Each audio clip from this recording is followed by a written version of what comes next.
Okay, well, the next three quantities are omega, k, and m.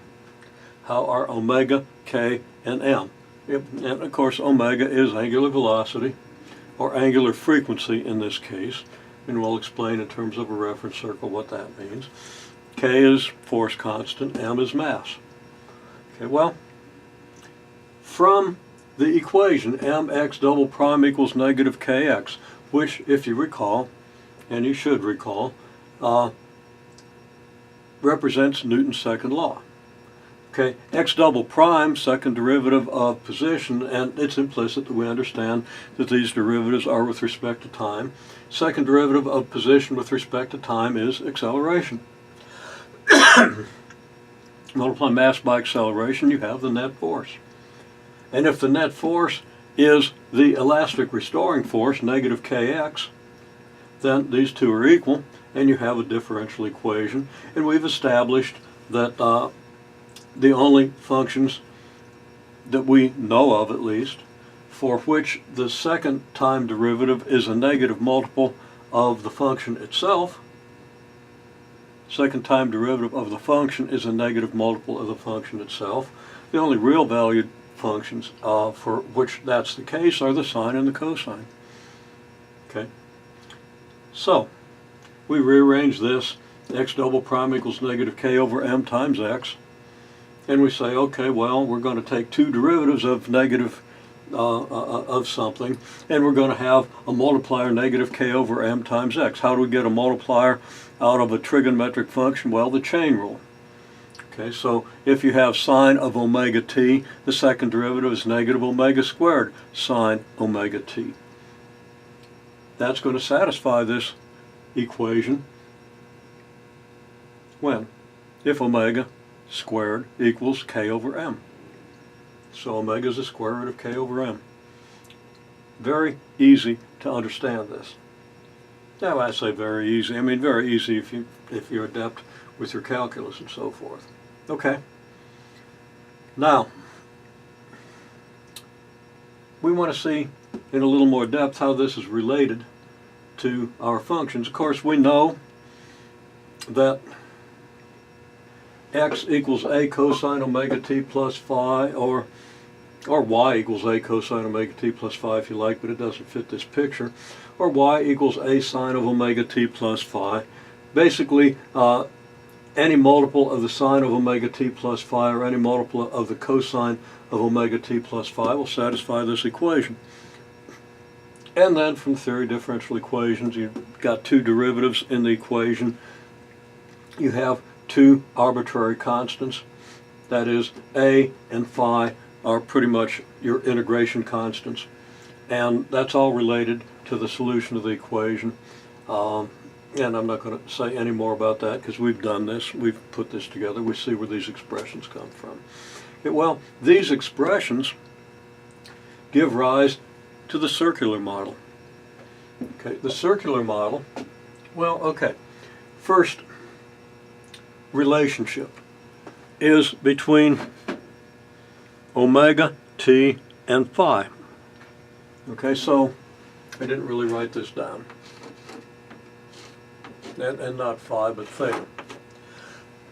How are omega t and theta related? Well, we think of something moving around a circular path, and it actually doesn't have to be circular because your angle theta could change with an ellipse as well as a circle, but we want to think in terms of a circle when we apply this to simple harmonic motion, and that's really where we apply it here. Okay, so this just means you got a point moving around a circle with moving with an angular frequency omega. Omega measured in degrees per second, rotations per second, radians per second. Doesn't matter. Well, yeah, actually kind of does, because that's the easiest system of units in which to work. Not because radians has any other important advantages over degrees or rotations or grads or anything else. It just happens to be the easiest one to do mathematics with, and that's why we use it. Okay, so how would okay, omega is your number of radians per second, or your angle per unit of time. T is your number of units of time. If you multiply angle per unit of time by unit of time, you get the angle. Okay? So, if we start from the positive x-axis, then here's a picture of what theta, omega, and t mean. Theta equals omega t.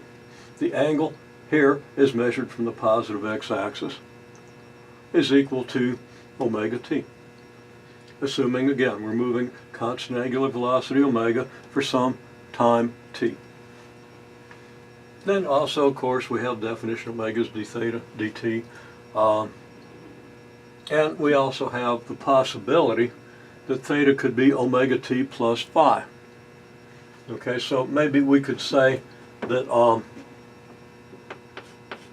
delta omega equals theta times delta t. In any case, assuming we start at the positive x-axis and measure our angle from the positive x-axis, and if t means how long we've been moving since we started measuring, since we started at that point, we have theta equals omega t. Maybe better to have delta theta, or delta omega, delta t, and delta theta. Sorry, not delta omega.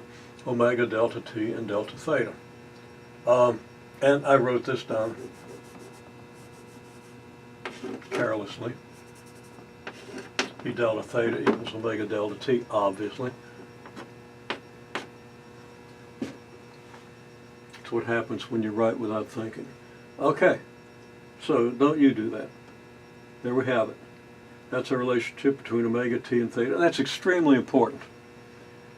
Now, more generally, we can have phi here.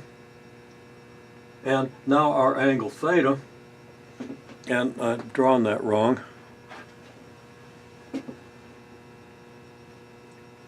Theta is measured from the positive x-axis, phi is measured from the positive x-axis, with the positive direction being counterclockwise.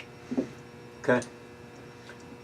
Theta is phi, where we started from, at t equals 0. When t equals 0, theta is going to be phi, right?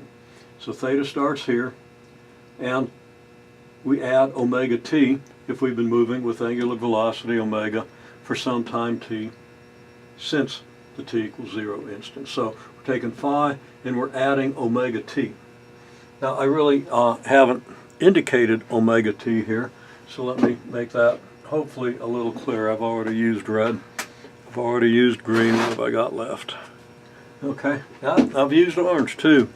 I need purple and I don't see it. There we go. Okay, so here's omega t.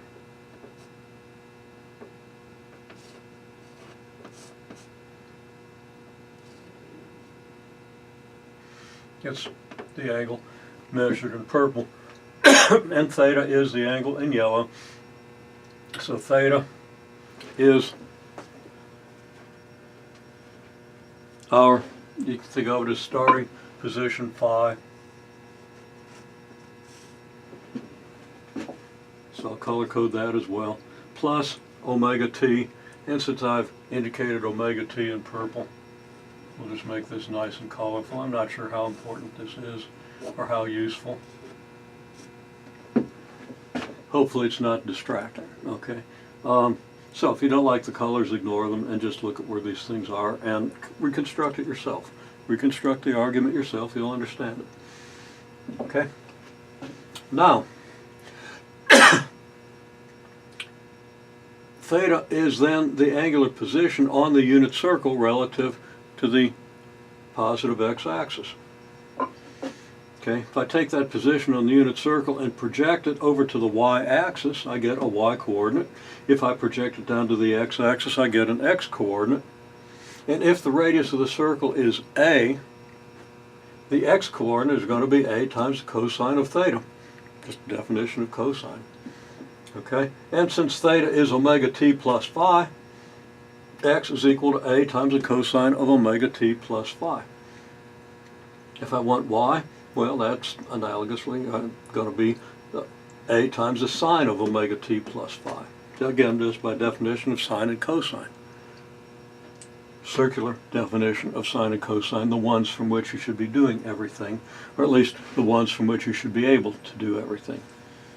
Okay, now this kind of brings us full circle with the differential equation, and full circle not exactly being a pun, but it could have been because we got a full circle here. The circular model mimics the solution to our equation. Okay, if the x-coordinate or the y-coordinate is in accordance with this model, then the x-coordinate, as the reference point moves around the circle, will give you the coordinate of a simple harmonic oscillator that moves out and back and back and forth, or moves vertically in the case of the y-coordinate. So that this circular model gives you all the information you need to model simple harmonic motion, consistent with the solutions of this differential equation.